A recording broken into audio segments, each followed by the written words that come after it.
오늘은 요양병원에서 근무하는 의사가 쓴 글을 소개하겠습니다.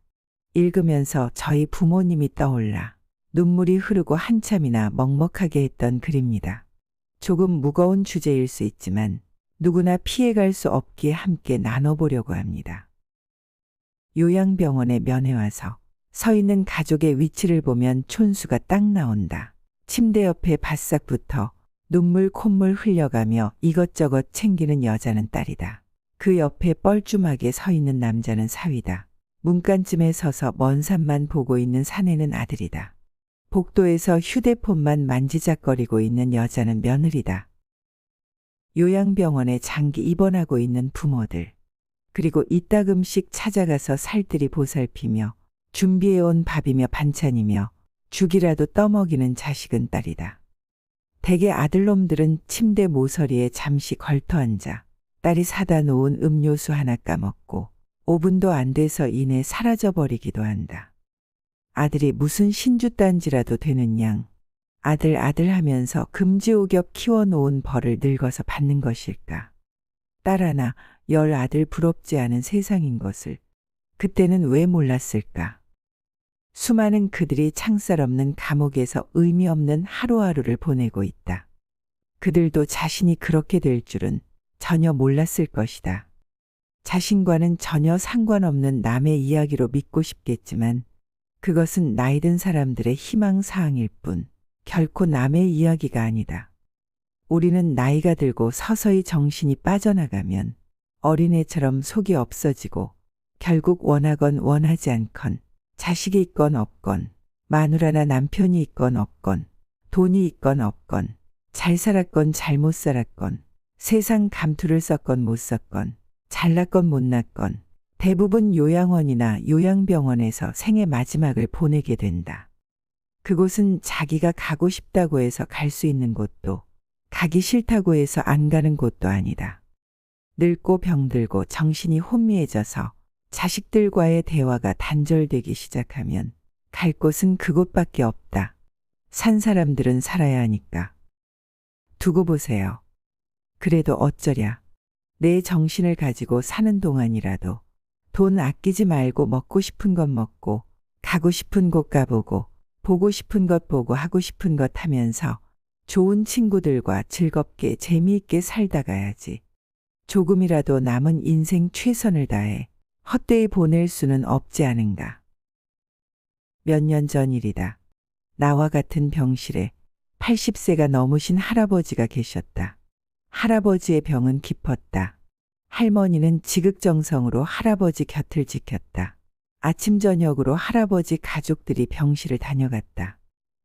네 아버지, 이번엔 못 일어나신단다.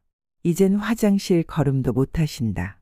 조금 전에도 의사가 호수로 오줌 빼주고 갔다. 할머니는 눈물을 글썽이며 아들에게 말했다.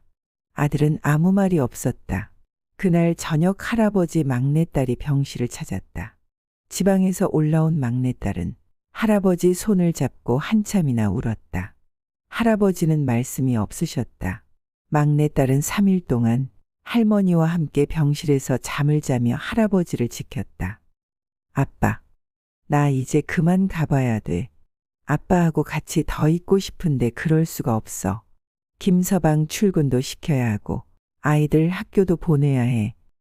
그녀는 울먹이며 늙으신 아버지 가슴에 얼굴을 묻었다. 아빠, 옛날 일 기억나? 아빠하고 나하고 매일 들길을 걸어서 학교에 갔잖아. 여름에 장마 때면 아이들은 잔뜩 불어난 개울물 앞에서 늘 아빠를 기다렸어. 감자처럼 작은 아이들을 한 명씩 가슴에 안아 개울물을 건네주었지. 아빠는 사랑이 참 많은 선생님이었으니까. 아빠가 학교에서 숙직하던 날 기억나? 엄마가 싸준 도시락을 들고 내가 눈밭을 걸어서 아빠에게 갔던 날.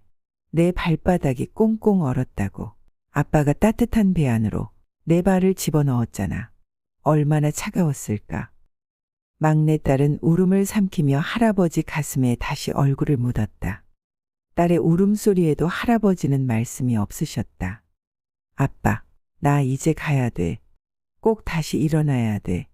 아빠 꼭. 옆자리에 서 있던 할머니가 막내딸의 손을 끌었다. 어여 가거라 어여. 내 아버지 다 알아들으셨을 게다.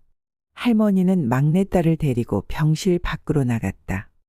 잠시 후 할머니는 눈물을 닦으며 병실 안으로 들어왔다. 조금 전에 나간 아이가 우리 막내딸이라오. 아버지 사랑을 많이 받고 자랐죠. 응석바지로 자라서 지금도 아빠라고 하잖아요. 이제 지 아버지 눈이나 감으면 와야지 뭐.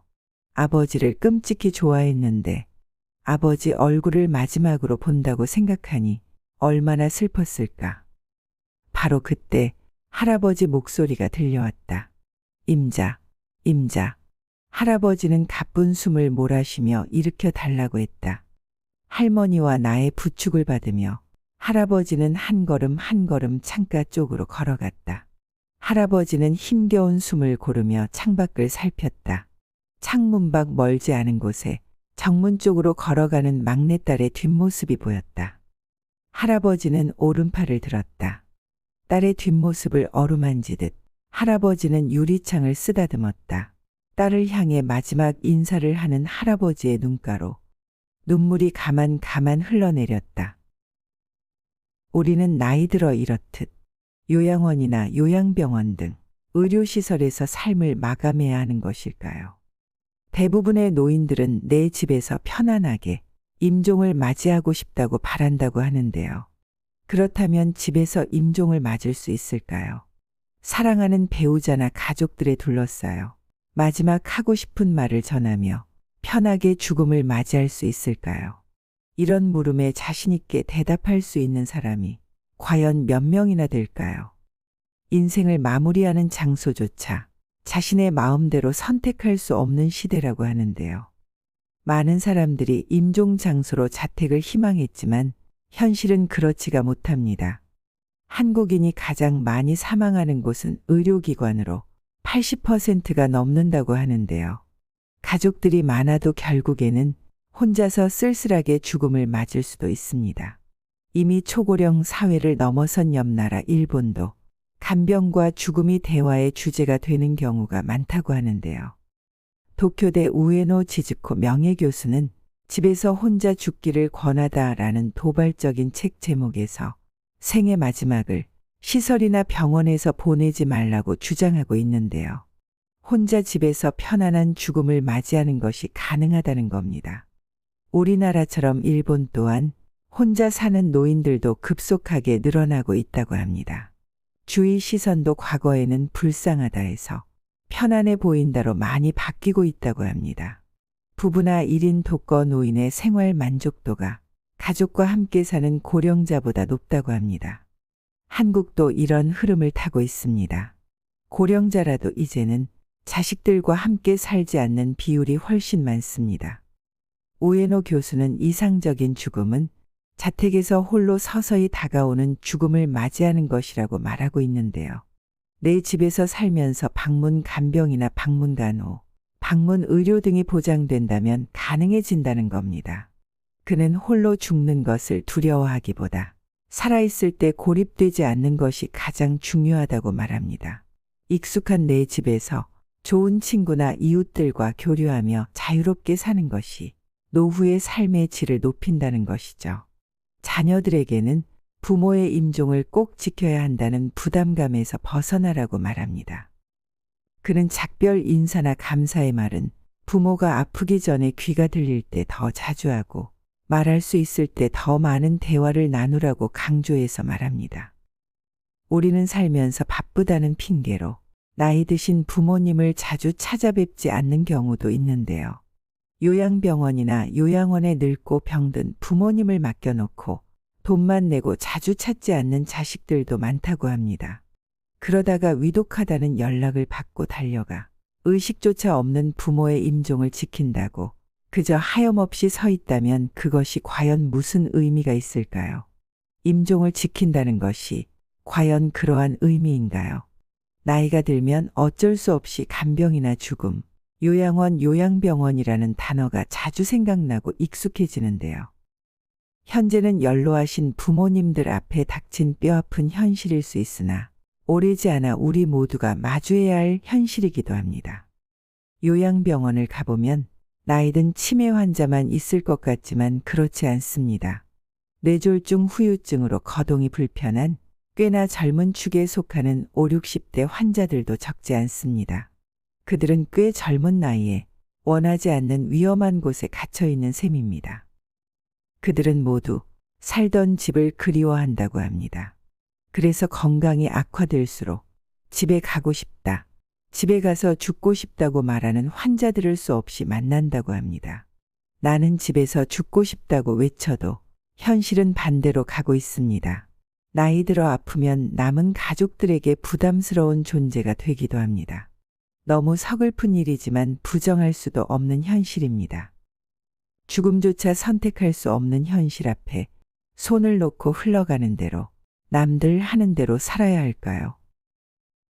오늘은 너무나도 무거운 주제였지만 누구나 다가올 미래이기에 죽음이 더 이상 두렵지 않고 삶의 마지막이 아니라 삶의 한 부분으로서 나의 죽음이 어떠해야 하는지 깊이 생각해 보는 시간이 되시길 바랍니다.